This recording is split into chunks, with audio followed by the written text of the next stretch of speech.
Varicose veins తో బాధపడుతున్నారా? భారతదేశంలోనే బెస్ట్ ట్రీట్మెంట్ అందించే ఏకైక హాస్పిటల్ ఏవిస్. నమస్తే రమగారు. నమస్తే జయ. చందమామ కథ ఒకటి చెప్తారండి. ఇంకోటి చెప్దాం. అదేదో ఒక ఊళ్ళో ఒక రాజుగారు ఉండేవారు. ఊరి పేర్లు పెట్టలేనబ్బా నేను. అంతేనా రమగారు? రాజుగారికి ఒక భలే అందమైన కూతురు ఉండేదట. రాజుగారు చాలా గొప్పగా ఉండేది. మా పిల్ల ఎంత అందగత్తో అని. అయితే చుట్టుపక్కల రాజ్యాల వాళ్ళందరూ మీ పిల్లని మాకివ్వండి మాకివ్వండి మాకివ్వండి అనేవాళ్ళు. అందం కోసం. ఆ అందం కోసం. ఆ అందగత్త అయిన అమ్మాయి ఏం చెప్పిందంటే, నాన్న తెలివి తక్కువ వాళ్ళకి ఇవ్వద్దు నాన్న, నన్ను తెలివైన వాళ్ళకి ఇవ్వు అంది. సహజం కదండి. వాళ్ళని వీళ్ళని ఏదైనా మాట్లాడితే ఏమిటి వీళ్ళు ఇలా ఉన్నారు వాళ్ళు అలా ఉన్నారు అలా అనిపించేది. కొంతమంది తెలివిగల వాళ్ళుగా కనపడేవారు, కానీ వాళ్ళు తనకంటే తెలివిగల వాళ్ళు కాదేమో అనిపించేది. సరే, ఈ లోపల ఊళ్ళో కూడా బాగా సంపాదన పరులైన వాళ్ళు, అంటే మంచి ధనవంతులైన వాళ్ళు, చిన్న రాజ్యం అది, అమ్మాయిని మాకు ఇవ్వండి రాజ్యాన్ని మేము సేఫ్గా చూసుకుంటాం ఇలాంటివి కూడా చెప్తుండేవాళ్ళు. చివరికి ఆయన గుళ్ళు మండిపోయింది. ఇలా కాదు, మా పిల్లకి స్వయంవరం లేదు, నేనే చెప్తా, నన్నెవరు మోసం చేస్తారో వాళ్ళకి నా పిల్లని ఇస్తానండి. నన్ను మోసం చేయలేకపోతే 100 కొరడ దెబ్బలు బడికి అని చెప్పాడు. అయినా సరే రాజకుమార్తె తాలూకు సౌందర్యం పట్ల ఆసక్తితోటి వారా వీరా వచ్చేవాళ్ళు రాజుగారికి ఏవో ఒకటి పిచ్చి మాటలు చెప్పి ఆయన్ని మోసం చేయలేక ఆయన్ని బోల్తా కొట్టించడం వాళ్ళ వల్ల గాక కొరడా దెబ్బలు తినిపోయేవాళ్ళు. క్రమంగా యువరానికి పెళ్ళవుతుందని ఆశ కోల్పోయారు జనాలు. రాజుగారు అతి తెలివి కలిగిన వాడు. ఆయన మోసం చేయటం అంత ఈజీ కాదు. ఎలాగా? సరే, ఈ ఊళ్ళో ఒక వ్యాపారస్తుడు ఉన్నాడు. మంచి డబ్బులున్నాయి ఆయనకి. ఆ పళాన 2-3 రాజ్యాలు కొనేయగలడు ఉన్న పళాన. అయితే ఆయనకి 3 అబ్బాయిలు ఉన్నారు. పెద్దవాళ్ళిద్దరూ మంచి చురుకైన వాళ్ళు. వ్యాపారం 3 పువ్వులు 6 కాయలు 16 పువ్వులు కూడా చేసి పారేశారు. 3వ వాడి పేరు బుద్ధుడు. వాడికి ఏం రాదు, వాడు ముద్దురా చిప్ప. ఏదో చేసుకుని ఆడుకుంటూ ఉండేవాడు. ఉత్సాహం లేదు వాడికి, ఏమి వ్యాపారంలో అసలు ఆసక్తి లేదు. సరే, లాభం లేదని ఈ రాజుగారు, ఈ వ్యాపారస్తుడి కొడుకులు అన్నారు, నాన్న నాన్న రాజుగారు అంతు చూసి మేము రాకుమార్తెను పెళ్లి చేసుకుంటామని పెద్ద అబ్బాయి వెళ్తానన్నాడు. అనేసరికి సరే పంపించాడు. ఆయనకి ఏంటంటే తన కొడుకుల తెలివి మీద చాలా నమ్మకం ఉంది. ఆయన ఎక్కువ నమ్మాడు. మరి నమ్మి, వెళ్ళరా నువ్వైతే సాధించుకొచ్చేస్తావు, క్షణం నీకు ఎంతసేపు రాజును మోసం చేయటం, నీకు చిటుకలో పని వెనతో పెట్టిన విద్య, అలాంటివి చెప్పి పెద్ద అబ్బాయిని పంపాడు. పెద్ద అబ్బాయి వెళ్ళాడు, రాజుగారి దగ్గరికి వెళ్ళి కూర్చున్నాడు. రాజుగారు రెడీగా ఉన్నారు. అదేంటండి ఆ చిలక ముక్కు ఆ రంగులో ఉంది అన్నాడు. అనేసరికల్లా ముక్కు ఆ రంగులో ఉండేటువంటి నీ కళ్ళే ఆ రంగులోనే, చిలక ముక్కు ఎర్రగానే ఉంటుంది, నన్ను అడి తిప్పలేవు పో అనేసాడు. ఆ చిలక ముక్కు ఆ రంగులో ఉందనగానే ఏది అంటాం మనం సహజంగా. పారలేదు, చిలకలు భలే ఉన్నాయి అన్నాడు. దానికి పారలేదు. ఆ బాతులు ఒక్క కాలు మీద నడుస్తున్నాడు. బాతులు ఒంటి కాలు మీద నడవటం ఏంటి? మన ఊళ్ళో ఉన్న బాతులన్నీ ఒకేలా నడుస్తాయి. ఇక చిలక లేదు, బాతు లేదు, ఎలుక లేదు, ఏం చేసినా ఆయన వినట్లేదు, పంపించేశాడు. 2వ వాడు కూడా నేను వీడికి 100 కొరడా దెబ్బలు విధించి 6 నెలలైనా కోలుకోలేని రకంగా చితకొట్టి పంపించారు. 2వ వాడు కూడా ట్రై చేస్తానన్నాడు. 2వ వాడు ట్రై చేస్తాట. రాజుగారి దగ్గరికి వెళ్ళి కూర్చున్నాడు. మన దూరంగా ఉన్న కొండ మీద ఉన్న మొక్కలు నీలంగా కనపడుతున్నాయి. మామూలుగా ఆకుపచ్చగా కనిపిస్తాయి కదా, చూడండి నీలము ఆకుపచ్చ ఎలా కనిపిస్తుందో అన్నాడు. నేను చచ్చినా చూడను, నేను రోజు చూస్తా ఆ కొండకేసి. ఇవాళ కొత్తగా నీలంగా ఎలా అయిపోతుంది, ఏప్రిల్ ఫుల్ చేయడానికి నా దగ్గర ఈ ఆటలైన సాగమనేసాడు రాజు. అలా చిన్న మాటకి లొంగడు, పెద్ద మాటకి లొంగడు. వీళ్ళు కూడా రాజొట్టి పిచ్చివాడు అనుకుంటున్నారు, కానీ ఇలాంటి వాళ్ళని బోల్డ్ మందిని చూశాడు. వ్యాపారంలో తిమ్మిని బమ్మిని చేయటం వేరు, ఒక వ్యక్తిని బోల్తా కొట్టించడం వేరు. అంతేగా, అది స్ట్రాటజికల్గా వెళ్తుంది వ్యాపారం. మనుషుల్ని మోసం చేయటం జిత్తులు మారితనంతో వెళ్ళాలి, అది కుదరలా. సరే, వాడు కూడా దెబ్బలు తిని వచ్చేసాడు. 3వ వాడు నీ కూడా పోయేస్తాను నాన్న అనగానే వాళ్ళ నాన్న అన్నాడు, ఒరే మహామహులు వీళ్ళిద్దరూ ఉద్దండ పండితులు, వాళ్ళే హ్యాండిల్ చేయలేకపోయారు, బుద్ధుడివి నీ వల్ల ఏమవుతుందని ఒట్టి తింగరవే తవ్వి, తింగరాడివి నువ్వు, నీ వల్ల అసలు కాదు, నీకేమీ రాదు, నువ్వు వ్యాపారమే పట్టుబడలేదు, నీకెందుకురా వృధాగా దెబ్బలు తింటావంటే, సరే ఆ దెబ్బలు ఏమిటో వాళ్ళిద్దరూ తిన్నారు, నేను తినపోతేట నేను కూడా తింటా అన్నాడు. అనేసి సరే బయలుదేరి వాళ్ళ ఇంట్లో వంకీకి చొక్కాలు అవి తగిలించున్నాయి. ఎప్పటిదో ఒక పాత టోపీ కుళ్ళాయి అంటారు దాన్ని, పాతపకాలపు భాష అంటే ఇట్లా నెత్తి మీద పెట్టుకుంటే ఇట్లా పక్కకి వేళ్లాడే తోక లాంటిది ఉంటుంది ఉందన్నమాట దానికి. కుళ్ళాయి దాని పేరు. పాతది డిప్పలా ఉండి ఇట్లా కోసుగా ఉంటుంది, కోన్లా ఉంటుంది, దాని మించి ఒక కుచ్చు వేళ్లాడుతూ ఉంటుంది. పాత కుళ్ళాయిని దుమ్ము దులిపి నెత్తి మీద పెట్టుకున్నాడు. అదెందుకు రా అన్నాడు వాళ్ళ నాన్న. ఏదో ఒక ఉపాయంలే అని చెప్పి కుళ్ళాయి నెత్తి మీద పెట్టుకుని వెళ్ళాడు. వెళ్తూ ఉంటే రాజాస్థానానికి వెళ్తుంటేనే ఒక కుండలమ్మి కనపడింది. అమ్మి ఎక్కడికి కుండలు తీసుకెళ్తున్నావు అన్నాడు. అమ్మటానికే నాయనా, ఇంకేముంది అంటే ఎంత మొత్తం అన్నాడు. అన్ని కుండలు కలిపి రూపాయి అని. 5 రూపాయలు ఇస్తా, నేను చెప్పిన పని చేస్తావా అన్నాడు. చేస్తానాయన, 5 రూపాయలు ఇస్తే ఎందుకు చేయను అని చెప్పి 5 రూపాయలు చేతిలో పెట్టి చేస్తానని.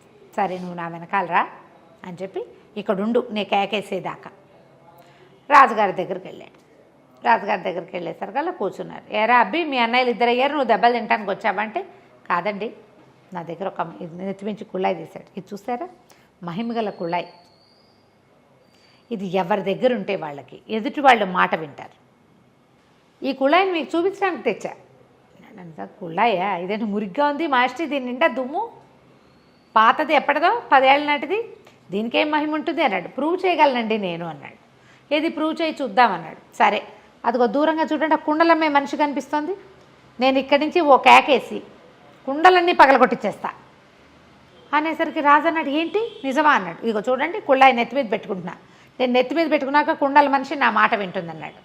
నెత్తి మీద పెట్టుకున్నాడు. పెట్టుకుని చప్పట్లు కొట్టి, ఓ కుండల మనిషి ఇటు కనపడు అన్నాడు. ఆ కుండల అమ్మావిడ ఇటు తిరిగింది, మొత్తం కుండలని పగలగొట్టాయి అన్నాడు. అనగానే ఒక్కోకుండా టపి 7 కుండలు పగలగొట్టేసి చక్కగా డబ్బులు తీసుకుంది కదా. రాజుగారు నిర్కాంతపోయాడు. పోరిని ఇంత సింపుల్గా మాట వినిపించచ్చా, మన దగ్గర మాట వినని ఘటాలు చాలా ఉన్నాయి, ఆ టోపీ తీసుకుంటే సరిపోతుంది, ఆ టోపీ నాకు ఇచ్చే అన్నాడు. అబ్బాయి నేను ఊరికే ఎందుకు ఇస్తానండి, డబ్బులకి ఇస్తానన్నాడు. ఆయన 10 అన్నాడు, 20 అన్నాడు, 30 అన్నాడు, 40 అన్నాడు, చివరికి 100 వరహాలకి ఆ కుళ్ళాయి అమ్మేశాడు. మురికి పట్టిన కుళ్ళాయి అమ్మేశాడు. అమ్మేసి ఆ డబ్బులు బొడ్లో దొప్పుకొని బయటికి వెళ్ళి నుంచున్నాడు. రాజుగారు ఆ కుళ్ళాయి తను పెట్టుకుని దారిపోయేవాడెవడనో చప్పట్లు కొట్టి పిలిచి, అరే ఉన్న పళ్ళని దాని నుంచి దూకేంటే ఎందుకండి అన్నాడు వాడు. అనగానే ఈయనకి డౌట్ వచ్చి, వీడు నా మాట వింటలేదు.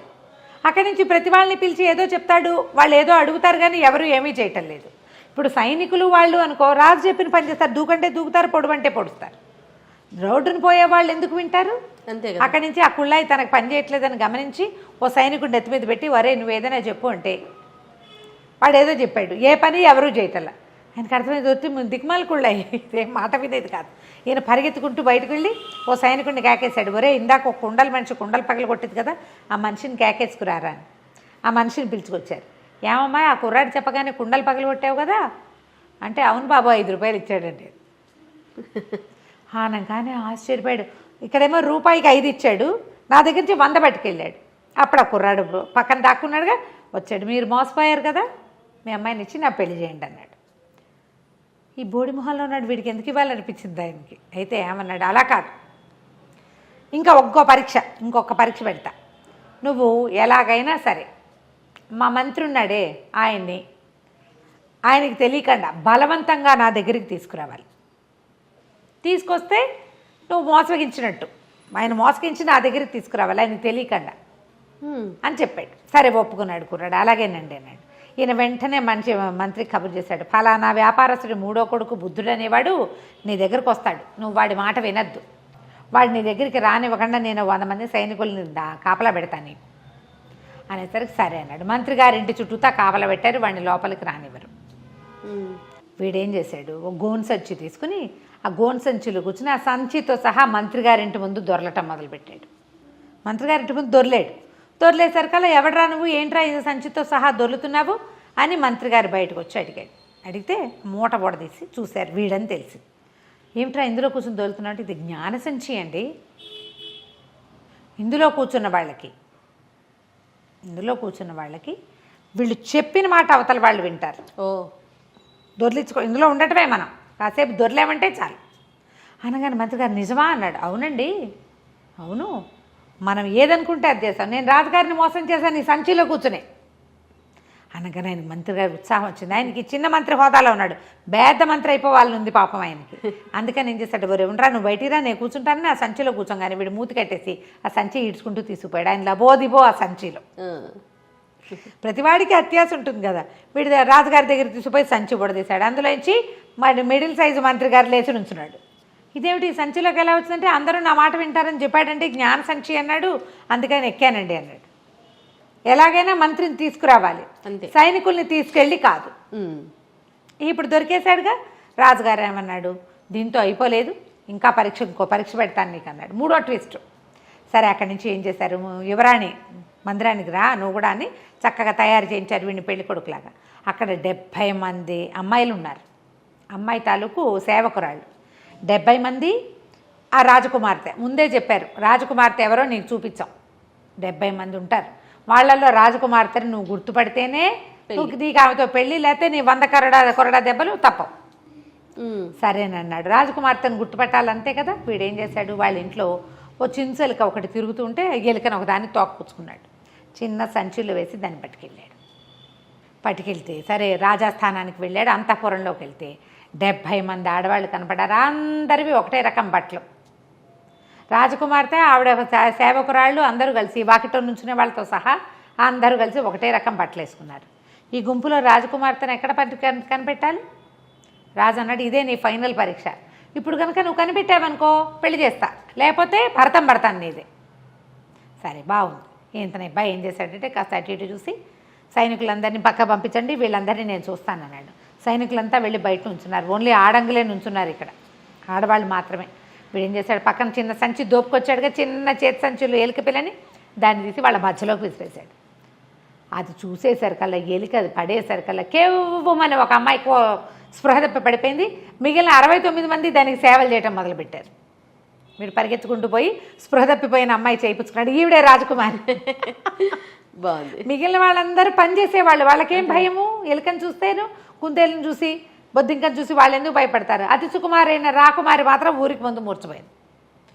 అనేసరికి రాజుకి ఇంకేం చేయాలో తెలియలే, తప్పించుకోలేమనిపించేసింది. సరే ఇంకప్పుడు ఏం చేస్తాడు, ఇంత తెలివిగలవాడని చెప్పి ఆ వ్యాపారస్తుడి కొడుకైన బుద్ధుడికి ఈ రాజకుమార్తెనిచ్చి పెళ్లి చేశాడు. అత్యంత తెలివితేటలు కలిగినటువంటి పెళ్లి కొడుకుగా ప్రకటించి వాడికిచ్చి పెళ్లి చేశాడు. కథ కంచికి మనం ఇంటికి. చాలా బాగుందండి. నమస్తే.